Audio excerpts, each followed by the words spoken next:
C'est un petit pays qui concentre beaucoup de malheurs d'ordre naturel tout d'abord, des séismes, des inondations à répétition. Haïti est également confronté à une classe politique parfois autoritaire, parfois corrompue. À cela s'ajoute une pauvreté et une insécurité qui fait que l'île se retrouve aux mains des groupes armés. On se demande parfois si Haïti n'est pas frappé par une malédiction. L'explication est peut-être plus terre à terre. Dans une série exceptionnelle, le New York Times publie une enquête sur l'histoire de la dette haïtienne et explique comment notamment, Haïti a été obligé de payer pour obtenir son indépendance de la part de la France. On en parle avec vous, Constant Méheux. Bonjour. Bonjour. Merci de nous accorder votre temps. Vous êtes journaliste au New York Times et vous avez donc participé à cette incroyable série, un long travail qui a duré plus d'un an, je crois. D'abord, qu'est-ce qui vous a conduit à vous intéresser à Haïti et à l'histoire de sa dette ?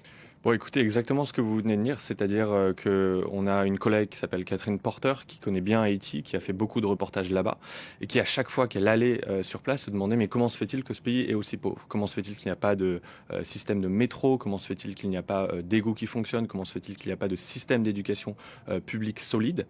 Et petit à petit, elle a entendu parler de cette histoire, cette fameuse dette de l'indépendance, qui est aussi une des raisons, en plus de celle que vous venez d'évoquer, mais qui est une raison qui, elle, a été complètement oubliée. Et donc on a voulu revenir justement sur cette histoire de la dette d'indépendance, de voir comment est-ce que cette dette qui est unique, qui est un cas unique dans l'histoire, où un pays où les anciens esclaves vont finalement payer des compensations à leurs anciens maîtres, a finalement aidé à faire rentrer Haïti dans un cycle d'endettement perpétuel, infernal, selon certains historiens, et donc a impacté son développement économique. Alors tout commence 20 ans après l'indépendance d'Haïti. Le roi Charles X lance un ultimatum à la population. C'est soit la guerre, soit la bourse. Les Haïtiens vont devoir payer l'équivalent de 150 millions de francs à leur ancien maître. On verra que ça sera beaucoup plus au final. 150 millions, c'est colossal pour le budget d'Haïti à l'époque. Alors à l'époque, c'est colossal. On a quelques estimations du PIB d'Haïti en 1825 et ces estimations donnent un PIB à 50 millions. Donc on est sur une dette qui représente 3 fois le PIB du pays. Par ailleurs, le premier paiement, puisque c'était 150 millions qui devait à l'origine être payé en 5 annuités, rien que le premier paiement représentait 6 fois les revenus publics du pays en 1825. Donc Haïti tout simplement ne peut pas payer. Et donc Haïti va être forcé de faire la seule chose qu'il peut le faire pour payer, pour honorer sa dette, c'est d'aller emprunter auprès de banques françaises dès 1825. Ce qu'on appelle la double dette. Exactement, voilà. C'est ce qui va former la double dette, l'indemnité aux anciens esclavagistes français et le premier emprunt qui est contracté justement pour financer, pour aider à financer le début de cette indemnité. Et au total, vous estimez qu'Haïti a payé à la France 560 millions de dollars, une somme qui a été détournée et qui aurait pu servir au développement de l'île. Exactement. 560 millions de dollars en tant que tel, c'est une somme qui reflète assez mal l'impact, je dirais, économique sur le développement d'Haïti. C'est très peu comparé par exemple au PIB d'Haïti actuellement qui est de 14,5 milliards de dollars. En revanche, il faut voir ce que ces 560 millions de dollars auraient pu permettre en termes de développement économique. Et donc on a travaillé avec 15 économistes là-dessus pour estimer qu'est-ce que seraient devenues ces sommes si elles étaient restées en Haïti.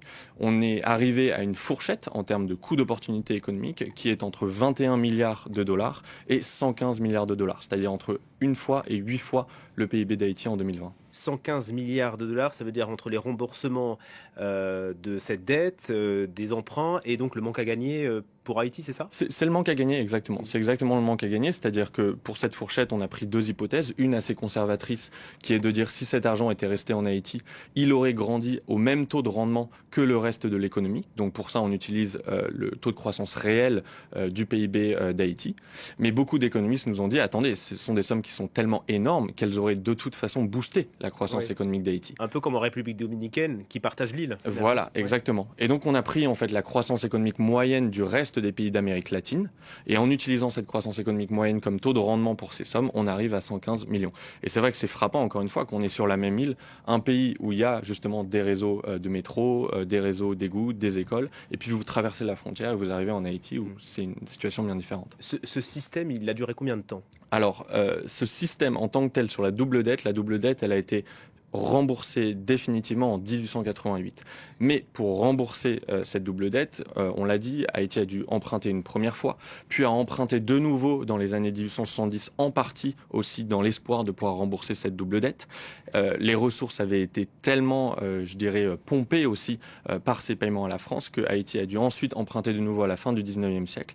Et donc la mainmise financière de la France sur Haïti, elle a duré jusqu'à la fin du 19e siècle, au moment où les États-Unis sont devenus, je dirais, la puissance dominante. Et avant l'arrivée des Américains, il y a eu une banque française aussi qui a mis la main sur le trésor haïtien. Le Crédit industriel et commercial, exactement. Le CIC. Le CIC, voilà. En 1875, le CIC est derrière un prêt qui va être justement accordé à Haïti, en partie à l'origine justement pour aider à finir de rembourser cette double dette. Et c'est surtout en 1880 que le CIC rentre véritablement en Haïti en créant la Banque nationale d'Haïti, qui est censée justement aider le développement économique d'Haïti, mais, et c'est ce que montre notre enquête, va surtout en fait enrichir les actionnaires du CIC et les investisseurs qui ont été ramenés par le CIC dans cette affaire plutôt juteuse pour eux. En 1914, donc Haïti continue de payer sa dette à la France, finalement indirectement.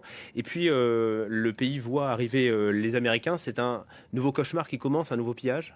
C'est un nouveau pillage et surtout ce qui est intéressant, c'est qu'en fait les Américains vont en un sens perpétuer le système qui avait été mis en place par les banques françaises, à savoir prendre le contrôle des finances haïtiennes, imposer des taxes qui sont très importantes et surtout imposer un nouvel emprunt en 1922 à Haïti. Derrière les Américains, il y a la National City Bank, qui est l'ancêtre de Citigroup, qui est cette banque américaine aujourd'hui bien connue. Pendant 10 ans, on va avoir quasiment un quart des revenus publics d'Haïti qui vont être transférés à la National City Bank, puisque c'était elle qui avait le contrôle sur un emprunt qui avait été imposé par Haïti. Par les États-Unis. Par les États-Unis, Haïti en sortira exsangue. Revenons à cette affaire de la double dette en France. Ce qui est intéressant, c'est qu'il y a un président haïtien qui a demandé réparation au début des années 2000, Jean-Bertrand Aristide, qui réclame plus de 21 milliards de dollars. Il n'y aura pas de suite, à part que lui a été destitué. Tout à fait. On est en 2003. C'est un discours en avril 2003. Jean-Bertrand Aristide frappe un grand coup en demandant justement ces remboursements à hauteur de 21 milliards de dollars, ce qui aujourd'hui serait plutôt de l'ordre de 30 milliards de dollars en dollars actuels si on prend en compte l'inflation. Immédiatement, la France va réagir. On a interrogé beaucoup d'ambassadeurs et de diplomates français en essayant d'étouffer tout simplement cette demande de remboursement. Une commission va être créée pour officiellement travailler sur les liens entre Haïti et la France. Mais va y avoir également une mission, elle qui n'est pas officielle, qui est précisément de faire en sorte de mettre de côté cette demande de restitution.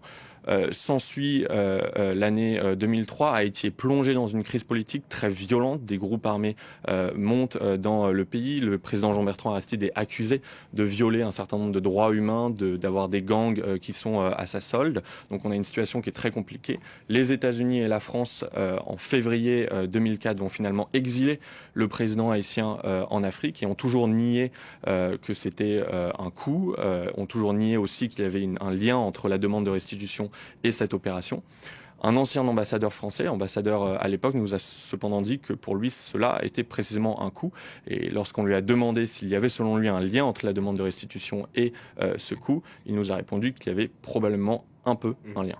Et tout cela est à lire dans le New York Times, en français, en anglais et en créole, je crois aussi, puisque vous avez tout traduit et diffusé dans un grand journal haïtien pour que la population puisse... Le Nouvelliste, voilà. Voilà, le Nouvelliste, pour que la population haïtienne puisse avoir accès à ces révélations. Merci infiniment, Constant Méheux, journaliste au New York Times, de nous avoir éclairés.